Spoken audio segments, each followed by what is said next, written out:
Hello and welcome to Byju's IAS.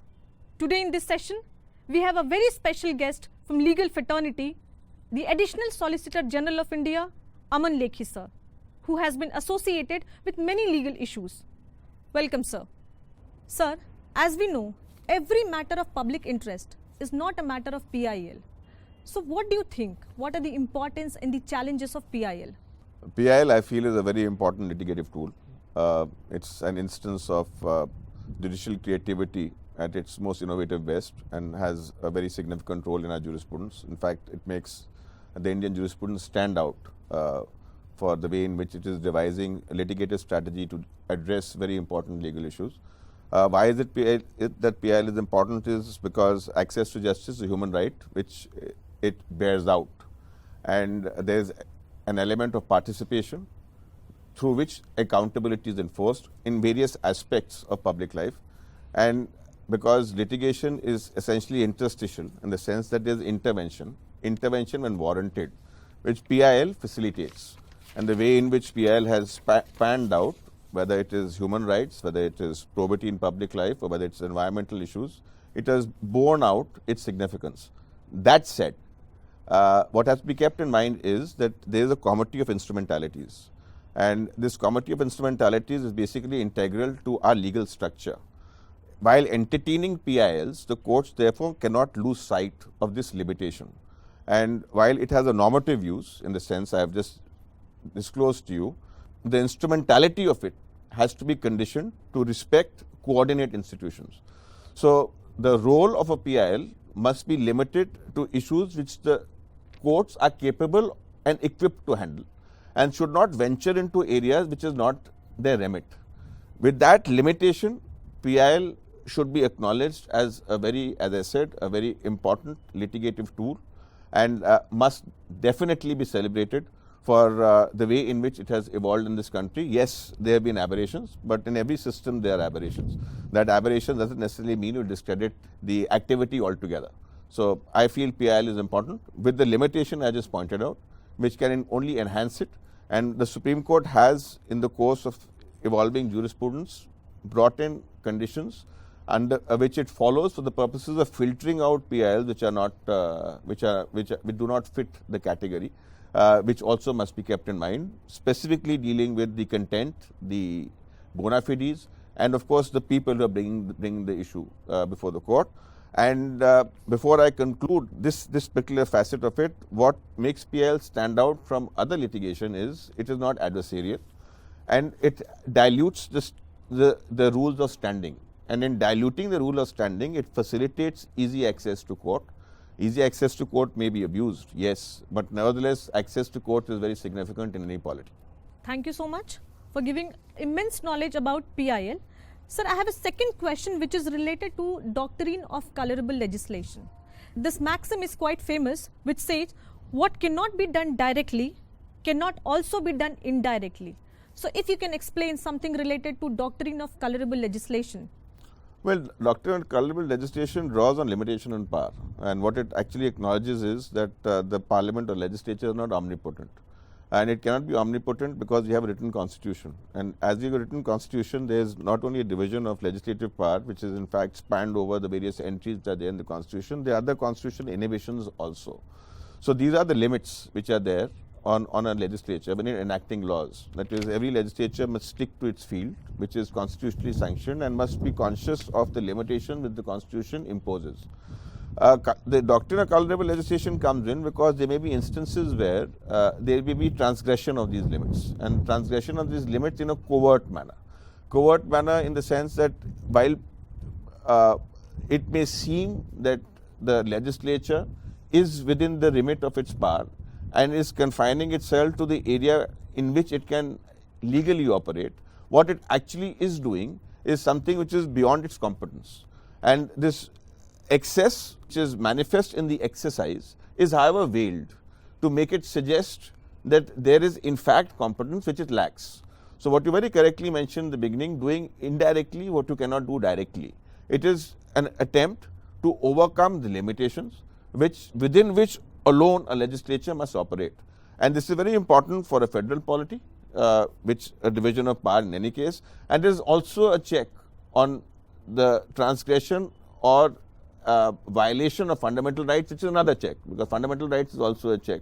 Apart from fundamental rights and the lists which are there in the Constitution, there are other provisions in the Constitution which actually mandate the way in which things have to be done. So, through the instrument of colorable legislation, what we are actually enforcing is supremacy of the Constitution, because we are a polity wherein the Constitution is supreme, and every body under the Constitution has necessarily to be confined to the areas where the Constitution permits it to operate.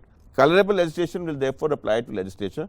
It is sometimes wrongly mentioned it goes to question of mala fide. It is not a question of mala fide in that sense.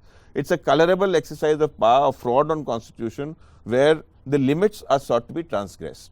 So now moving towards the next question, which is all about judicial accountability. As it says, an independent judiciary provides checks and balances in political democracy. If you can define the exact meaning of judicial accountability, or rather you can give us the idea about judicial accountability. This is a very significant and yet extremely sensitive topic, and any discussion of it has to be properly calibrated for the purpose of adjusting two very important values. One is judicial independence and the other is the question of accountability. And you can't treat them as antagonistic because they must go together. The purpose of accountability is essentially to ensure independence. The scheme which has been devised by a constitution, the laws framed under it, mandate accountability, which is apparent in provision like 124 and the Judges Inquiry Act.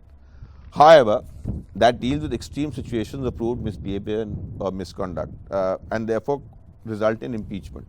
Impeachment is a very cumbersome procedure and made deliberately cumbersome because you cannot easily impeach. That is one of the ways in which independence is enforced. Apart from the other provisions in the Constitution which provide security of tenure and provide protection to the salaries and emoluments and charge them to Consolidated Fund of India, those are the instrumental facets of a very important substantive doctrine.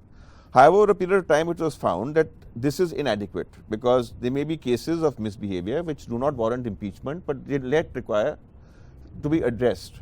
So, as a consequence of which there were different resolutions which were passed, and eventually over a period of time there was also a bill, a Judges Inquiry Bill, which was framed in 2005. Now, so the Judges Inquiry Bill was concerned, it talked about a peer procedure for the purposes of dealing with conduct short of impeachment, because it was felt that impeachment may not address these issues altogether, and therefore constituted a committee for the purposes of examining various kinds of misbehavior. And the issue therefore arose whether any mechanism which is contrary to what is in the Constitution is permitted, which was examined with the Law Commission, the 195th report, and it actually said yes, it is permitted because it is covered in the general administration in any case and flows from this general scheme which is already there in the Constitution, and they dealt with the latter part of Article 124, Clause 5 to say yes, this mechanism is appropriate. However, that did not become an act. Though that did not become an act, there is an in-house procedure which is in place over here, an in-house procedure in which there is again a committee, a peer review committee. This is, however, subject to criticism for basically saying that, see, there is no provision in the Constitution which I have addressed, that it is not a question of provision in the Constitution, it is consistent with the Constitution, and it has got no legislative sanction. So, as a consequence of it, the judges may disregard what is said, and therefore that is supposed to be something which undermines the procedure. My personal view, and this is also the view universally held, is for the purposes of accountability is necessary because the accountability is something which must go with independence, and there cannot be an absolute power in any institution. However, the method of enforcing it must be peer review only, and I do not think the executive legislation should be in any way involved in it. And the peer review procedure should have, in my opinion, an element of confidentiality, though of course this is a controversial aspect. There will be people who will be opposing it, but I think it is necessary for this particular purpose. So, there should be complete confidentiality till a finding is reached where this is concerned, but it should be limited to an in-house procedure only.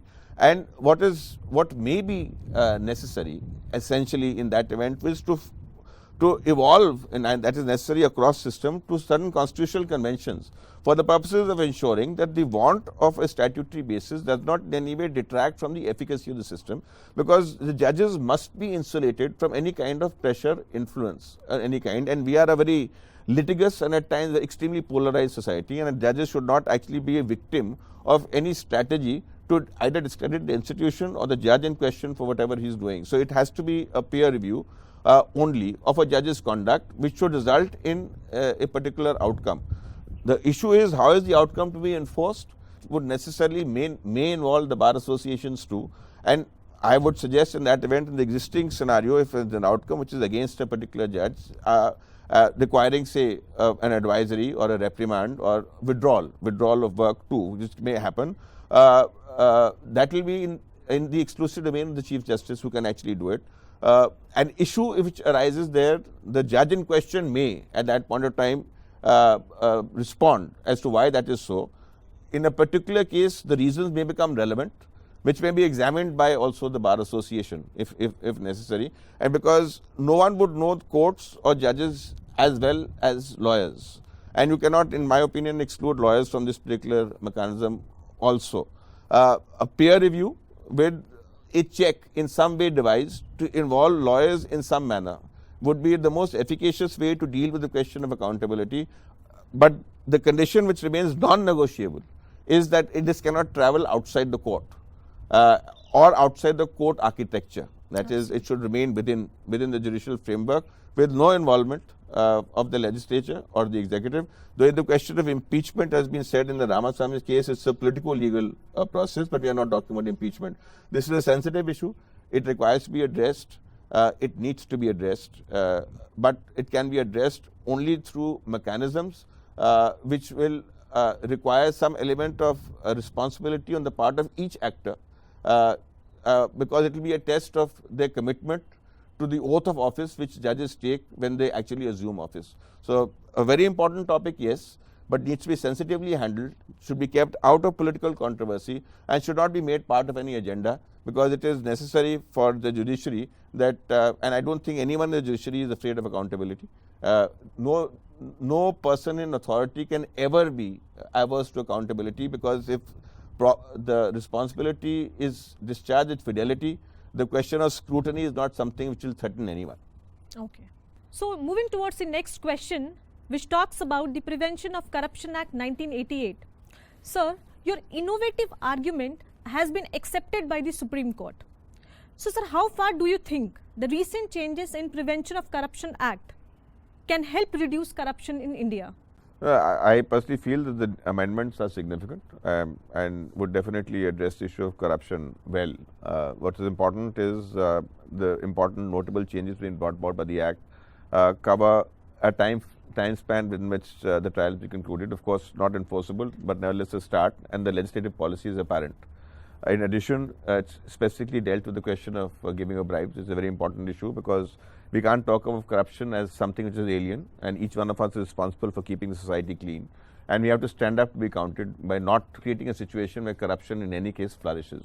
3, it also deals with private entities, a very good start too, because in the existing socio-political economic environment in which there is increasing corporatization also, and in fact even the government in many areas is receding into the background and is acting in commercial ventures which otherwise it was doing in its sovereign capacity. This issue becomes important because there is a linkage between the commercial enterprise and the government, so in that it deals with this particular issue in addition, which is again a very important issue which has been dealt with by this particular act.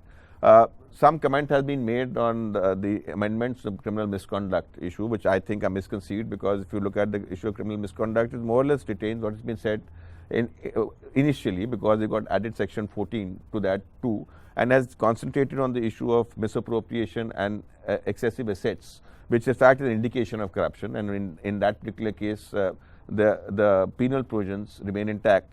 There is some comment about the prior approval for the purposes of investigation, and there has been trenchant criticism, which in my opinion is misconceived. The reliance on Subramanian Swamy and 6A is completely wrong, because the occasion for the Supreme Court to make that comment in that matter was because it was confined to public government servants of a particular rank. This will apply to all government servants, so it addresses the issue which by reason of which the matter fell foul of Article 14 according to the Supreme Court. In any case, it has been held by the Supreme Court in various judgments that where public servants are concerned, preliminary inquiry is or may be necessary. So it's not that easy resort to criminal prosecution should be the norm. And easy resort is not a norm also because if you look at the particular section under the Prevention of Corruption Act, it's not every decision. It is when a decision has been taken by a particular authority, it will address essentially what is policy issues. So it is not as if some public spirited person who thinks that yes, his opinion of what the government has done is different from what the government perceives and assumes that in reaching that particular conclusion there have been influences extraneous to what is relevant to due discharge of duties, for which reason he can rush to the court to file a complaint, which will in some way hamper even the government servants too, because they will be hesitant to take decisions. So it balances the issue of both corruption in one end and independence of the government, the security of a government servant. So it balances that issue. There's nothing wrong in that. And the requirement of sanction, which has now this procedure insofar as the filing of a complaint is concerned, and the need for that is essentially that yes, there has to be seriousness in that particular approach for a complaint to be filed, whereupon cognizance must defer sanction, and sanction has been made as the case of Prupul within specified time frames. In addition, there is a question of forfeiture of property, etc., which is again an innovation which is there, and the Prevention of Corruption Act. So on the whole, though there will always be something or the other to criticize about any enactment, it's a step in the positive direction, and if properly interpreted and applied, can actually be rather efficacious in dealing with this particular issue. Much, if you read, is said about the undue advantage. Undue advantage, illegal gratification as understood as more or less the same, only the terminology is different, so that does not count for much. But the scheme of the Act as a whole, seen comprehensively, should go a long way in dealing with the issues of corruption. Wonderful, sir.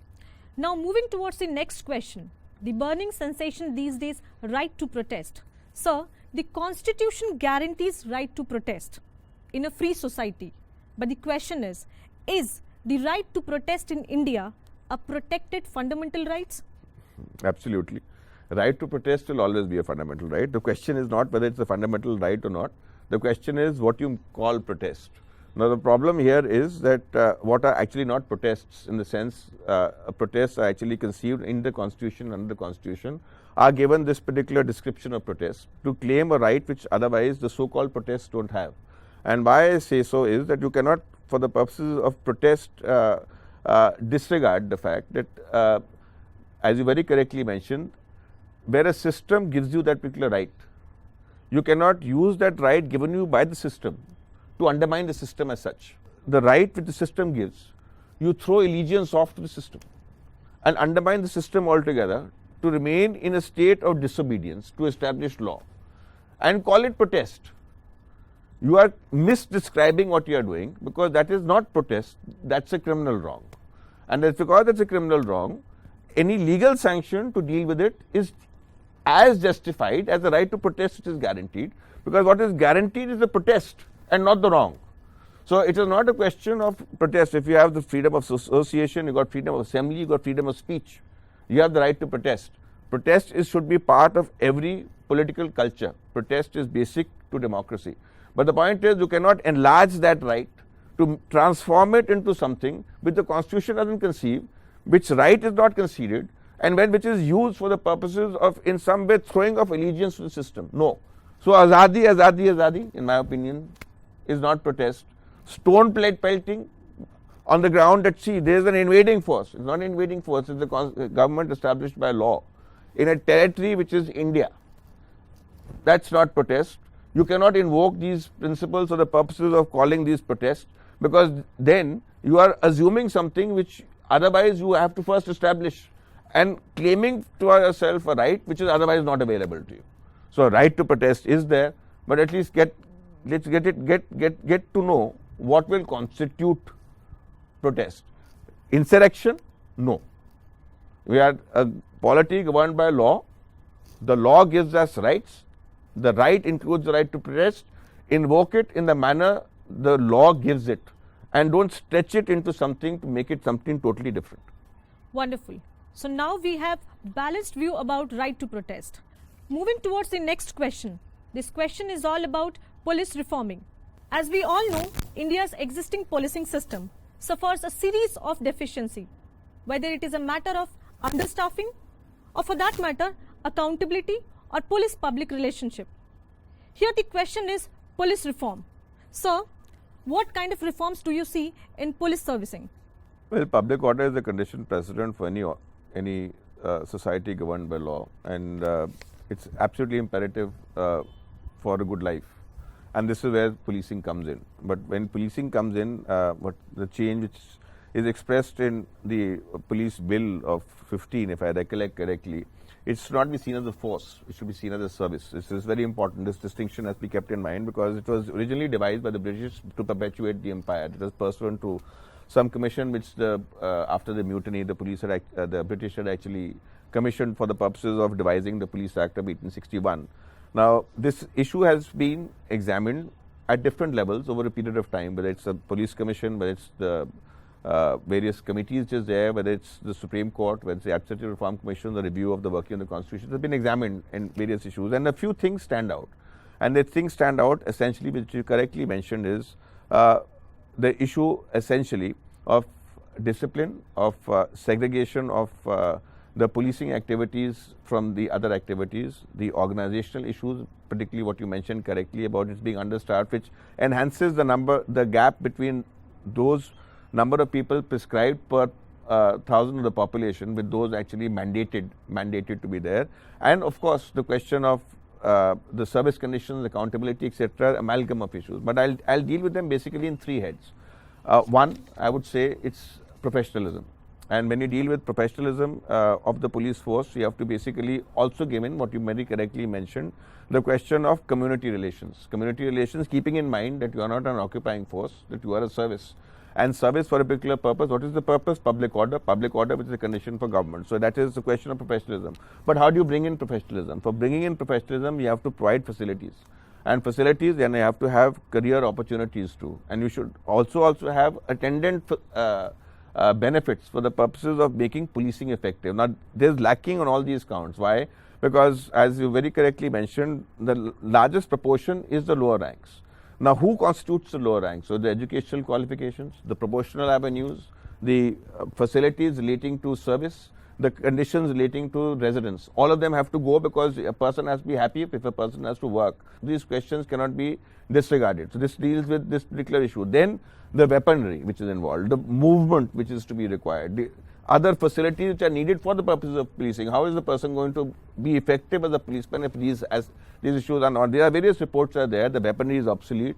The vehicles are not there. The other facilities are lacking with these policemen. So with these issues, there is a problem insofar as this question is concerned. And then third, what I talk about the question of political influence, in the sense that political influence, because it sometimes may happen that the focus of the police shifts from normal policing activities to certain other activities, and the attention is divided from the people as such to a few individuals in this particular case. And if that happens, then it gets a divided attention in which you try to keep those who can actually control your career happy, so as to be indifferent to your other responsibilities.